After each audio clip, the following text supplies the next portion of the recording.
السلام علیکم 10th class, کیسے ہیں آپ لوگ؟ آج کا پہلا لیکچر ہے آپ کا معاشی ترقی کی تعریف اور معیشت کے اہم شعبے۔ معاشی ترقی کی تعریف ہے پروفیسر آرتھر لیوس کے مطابق اشیاء اور خدمات کی پیداوار میں اضافے کا نام معاشی ترقی ہے۔ یعنی کہ اس میں اشیاء میں آگے چیزیں جیسے زرعی پیداوار ہے، صنعت ہیں، وہاں چیزیں بناتے ہیں، جبکہ اگر ہم خدمات کا نام لیں جیسے ٹیچرز پڑھا رہے ہیں، بینکوں میں کام کر رہے ہیں، پولیس میں، تو وہ خدمات سر انجام دے رہے ہیں عوام کو۔ تو ان میں اگر دونوں میں اضافہ ہوگا تو اس سے ہم معاشی ترقی کہیں گے۔ اب اس میں معیشت کے اہم جو شعبے ہیں اگر ہم دیکھیں تو اس میں پہلے نمبر پہ آ جاتا ہے معدنیات ہیں۔ معدنیات پاکستان میں معدنی وسائل کی ترقی کے لیے 1975 میں معدنی ترقیاتی کارپوریشن قائم کی گئی۔ معدنیات کو دو حصوں میں تقسیم کیا جاتا ہے، ایک کو ہم کہتے ہیں دھاتیں اور دوسرے کو کہتے ہیں غیر دھاتیں۔ اب پاکستان میں دھاتی معدنیات میں لوہا، تانبا اور کرومائٹ وغیرہ ہیں، جبکہ غیر دھاتی معدنیات میں معدنی تیل، قدرتی گیس، خوردی نمک اور چونے کا پتھر، سنگ مرمر ہیں۔ پاکستان کی ان معدنیات کی تفصیل ذیل میں دی گئی ہے۔ اب ہے معدنی تیل۔ انسان کے لیے معدنی تیل اور اس سے تیار کردہ مصنوعات کی معاشی اہمیت صنعتوں میں استعمال ہونے والی تمام معدنیات سے بڑھ چکی ہے۔ معدنی تیل کی اہم جو مصنوعات ہیں وہ اس میں گیسولین، مٹی کا تیل، ڈیزل، موبل آئل، موم اور کول تار وغیرہ شامل ہیں۔ پاکستان میں تیل صاف کرنے کے کارخانے بھی موجود ہیں۔ پاکستان میں oil and gas development corporation کی تنظیم کے لیے جو ہے ایک قیام کے بعد تیل کی تلاش کے کام میں کافی پیش رفت ہوئی ہے۔ پاکستان میں سطح مرتفع پوٹوہار کا علاقہ معدنی تیل کی پیداوار کے لیے بہت مشہور ہے۔ سطح مرتفع پوٹوہار، اس علاقے کے معدنی کے تیل کے کنویں باکسر، کھوڑ، ڈھلیاں، جوامیر، مٹوال، تت کوٹ، سارنگ، میال، آدھی اور قاضیہ میں واقع ہیں۔ زیر سندھ کے معدنی تیل کے اہم پیداواری علاقے جو ہے کنار، ٹنڈوالا یار اور زمزم ہیں۔ یہ ذخائر ملکی تیل کی ضروریات کو پورا کرنے میں اہم کردار ادا کر رہے ہیں۔ معدنی تیل کے بعد جو ہمارے دوسرے نمبر پہ آ جاتا ہے قدرتی گیس۔ پاکستان میں قدرتی گیس 1952 میں صوبہ بلوچستان میں سوئی کے مقام پہ دریافت ہوئی تھی۔ قدرتی گیس کے اس ذخیرے کا شمار دنیا کے بڑے ذخائر میں کیا جاتا ہے، یعنی کہ جو دنیا میں ذخائر پائے جاتے ہیں گیس کے، تو ان میں یہ بڑا ذخیرہ ہے سوئی کے مقام پر۔ قدرتی توانائی کا ایک سستا ذریعہ ہے۔ قدرت نے ہمیں یہ گیس کا ایک ذریعہ دی ہے۔ یہ گیس نہ صرف گھریلو بلکہ صنعتی ضروریات کے لیے استعمال کی جاتی ہے۔ پاکستان میں اس وقت قدرتی گیس پائپ لائنز کے ذریعے ملک کے تقریباً تمام بڑے شہروں تک جو ہے پائپ لائنز کے ذریعے گیس پہنچائی جا رہی ہے۔ صوبہ پنجاب میں ڈھوڈک ہے، پیر کوہ، ڈھلیاں اور میال میں قدرتی گیس کے ذخائر ہیں۔ یہ ان جگہوں پہ قدرتی ذخائر پائے جاتے ہیں۔ بلوچستان میں اچ اور اوزن، جبکہ صوبہ سندھ میں خیرپور، مجرانی، ساری اور سارنگ میں اس کے ذخائر واقع ہیں۔ تیسرے نمبر پہ آ جاتا ہے معیشت کے شعبے میں تانبا آ جاتا ہے۔ قدیم زمانے میں تانبے سے صرف سکے اور برتن بنائے جاتے تھے۔ اب پاکستان میں بجلی کی اشیاء بھی تانبے سے بنائی جا رہی ہیں۔ ان میں جو ہے اس کی تاریں بھی بنائی جاتی ہیں۔ اور بلوچستان میں جو ضلع چاغی ہے، سینڈک ہے اور کلات، ذوب اور بعض دیگر مقامات پر دریافت ہونے والے تانبے کے ذخائر نہایت اہمیت کے حامل ہیں۔ صوبہ خیبر پختونخوا میں بھی تانبے کے ذخائر دیر، چترال اور ہزارہ میں پائے جاتے ہیں۔ تو تانبے کے ذریعے بہت اہم معدنیات ہیں۔ تیسرے نمبر پہ چوتھے نمبر پہ خام لوہا ہے۔ پاکستان میں جو خام لوہے کی پیداوار 1957 میں شروع ہوئی، یعنی کہ جو زمین سے جو لوہا نکلتا ہے وہ خام حالت میں ہوتا ہے، پھر اسے صنعتی طور پر اسے ڈھالا جاتا ہے، پھر استعمال میں لایا جاتا ہے۔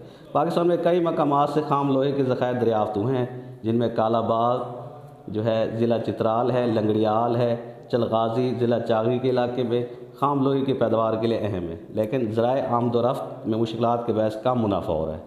اس کے بعد ہے یہ کوئلہ۔ کوئلے کا شمار توانائی کے اہم اور قدرتی ذرائع میں ہوتا ہے۔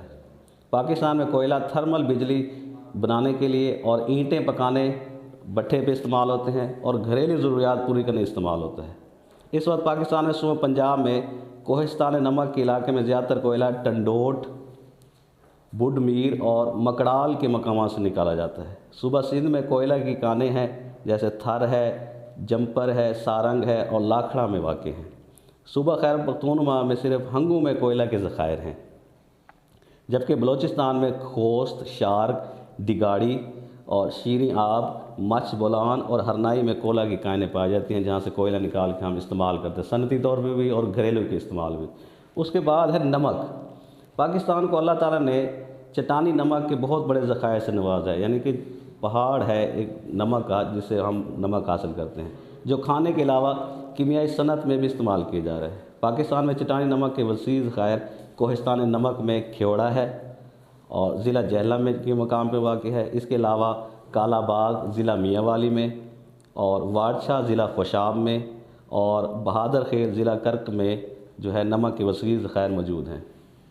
صوبہ بلوچستان میں جو ہے لسبیلا اور مکران کے ساحل کے قریب سے، جبکہ ماڑی کراچی سے بھی آبی نمک حاصل کیا جا رہا ہے۔ آبی نمک سے یعنی پانی سے ہم جو نمک حاصل کر رہے ہیں۔ اس کے بعد ہے کرومائٹ۔ کرومائٹ ایک اہم دھات ہے، زیادہ تر فولاد سازی کے لیے استعمال جاتا ہے، لوہے کے میں جو ہے کرومائٹ کا استعمال کیا جاتا ہے۔ پاکستان میں کرومائٹ کے 25 سے زائد ذخائر دریافت ہو چکے ہیں۔ کرومائٹ مختلف ممالک کو برآمد کی جاتی ہے، یعنی ہم دوسرے ملکوں کو کرومائٹ دیتے ہیں۔ ان کے علاوہ کراچی سٹیل مل میں بھی کرومائٹ استعمال ہوتی ہے۔ پہلے بھی ہم کہے کہ یہ فولاد میں اس کا استعمال کیا جاتا ہے۔ صوبہ بلوچستان میں کرومائٹ کے جو ذخائر ہیں ان کے اہم مقامات ہیں، اس میں مسلم باغ، چاغی اور خاران کے علاقے ہیں۔ اس کے علاوہ صوبہ خیبر پختونخوا میں بھی اس کے ذخائر مالاکنڈ اور محمد ایجنسی میں بھی دریافت ہو چکے ہیں۔ اس کے بعد ہے جپسم فاسفیٹ کھاد کی تیاری میں خام مال کے طور پہ استعمال ہوتا ہے۔ اس کے علاوہ سیمنٹ کی صنعت جیسے کاغذ سازی، کاغذ بنانا، پلاسٹر پیرس چھتوں میں جو استعمال ہوتے ہیں، سلفیورک ایسڈ ہے، رنگ و روغن صنعت اور دیگر صنعت میں بھی استعمال ہوتا ہے۔ پاکستان میں کھیوڑا، ڈنڈوٹ اور ڈیرہ غازی خان، لورالائی اور سبی میں جپسم پایا جاتا ہے۔ چونے کا پتھر ایک نہایت کارآمد جو ہے معدنیات ہے۔ یہ شیشہ سازی، شیشہ بنانے میں، صابن بنانے، کاغذ بنانے میں اور جو ہے فولاد سازی میں استعمال ہوتے ہیں، اور بلیچنگ پاؤڈر میں بھی اس کا استعمال کیا جاتا ہے۔ پاکستان میں چونے کا پتھر زیادہ تر شمالی اور مغربی پہاڑی علاقوں میں پایا جاتا ہے۔ اس کے ذخائر دادو خیل، وہا، روڑی، حیدرآباد، سبی، ڈیرہ غازی خان، کوہاٹ اور خزدار میں پائے جاتے ہیں۔ 10ویں نمبر پہ ہم معدنیات کا ذکر کریں تو وہ ہے بھی سنگ مرمر۔ سنگ مرمر عمارتوں کے فرشوں اور دیواروں پر استعمال کیا جاتا ہے، اس کا استعمال کیا جاتا ہے۔ پاکستان میں یہ مختلف اقسام اور رنگوں میں پایا جاتا ہے۔ سنگ مرمر کے ذخائر مردان، سوات، نوشہرہ، ہزارہ، چاغی، گلگت اور اٹک وغیرہ میں موجود ہیں۔ لاسٹ میں جو ہے اس کا ہے گندھک بھی ایک اہم معدنیات ہے۔ اسلحہ سازی کی صنعت بھی اور گندھک کا تیزاب تیار کرنے، کیمیائی صنعتوں، ادویات سازی، ماچس کی صنعت اور امونیم سلفیٹ کھاد کی تیاری میں اور رنگ اور پینٹ وغیرہ میں بھی استعمال کیا جا رہا ہے۔ گندھک صوبہ بلوچستان میں اگر دیکھا جائے تو پایا جاتا ہے کوہ سلطان ضلع چاغی، سبی میں ضلع کھچی اور قلات کے مقام سے حاصل کیا جاتا ہے۔ اس کے علاوہ صوبہ سندھ میں کراچی، حیدرآباد، صوبہ خیبر پختونخوا میں اور چترال میں بھی گندھک کے ذخائر ہیں۔ اب یہ تو معیشت کا پہلا شعبہ تھا جس میں ہم معدنیات کا ذکر کیا۔ اس کے بعد ہے ہمارا دوسرے نمبر پہ ہے زراعت میں ہے پہلے نمبر پہ ہے خوراک کا حصول۔ پاکستان ان چند ترقی پذیر ممالک کے صف میں شامل ہے جہاں زراعت کو معیشت کا اہم ستون قرار دیا جاتا ہے۔ جیسے ایک عمارت ہے وہ ستونوں پہ کھڑی ہوتی ہے، اس طرح زراعت بھی ایک ستون ہے۔ انسان کی بنیادی ضروریات خوراک ہے جس میں گندم، کپاس، چاول اور دوسری چیزیں ہیں، تو یہ زراعت میں آ جاتا ہے۔ اس کے بعد ہے قومی آمدنی کا ذریعہ بھی جو ہے زراعت جو ہے ہماری بہت سی قومی آمدنی کا ذریعہ ہے۔ اور تیسرے نمبر پہ صنعتوں کے لیے خام مال کی فراہمی بھی جو ہے زراعت سے ہی ہوتی ہے، جیسے فیکٹریوں اور پھلوں کی مصنوعات کے مثال زرعی شعبے سے حاصل شدہ پیداوار پر ہے۔ روزگار کا اصول بھی اسی سے آ جاتا ہے اور زر مبادلہ بھی ہمیں حاصل ہوتا ہے، ہم باہر جو چیزیں بھیجتے ہیں، اور یہ معاشی ترقی کا بھی یہ ذریعہ ہے۔ خدا حافظ جو ہے۔